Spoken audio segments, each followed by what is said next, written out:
দোকানদার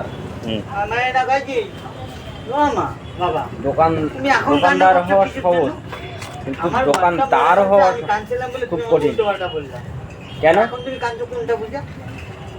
দোকানদার মানে যে দোকানটা নিয়েছিস সেই দ্বারে বসে থাকতে হবে সবসময়,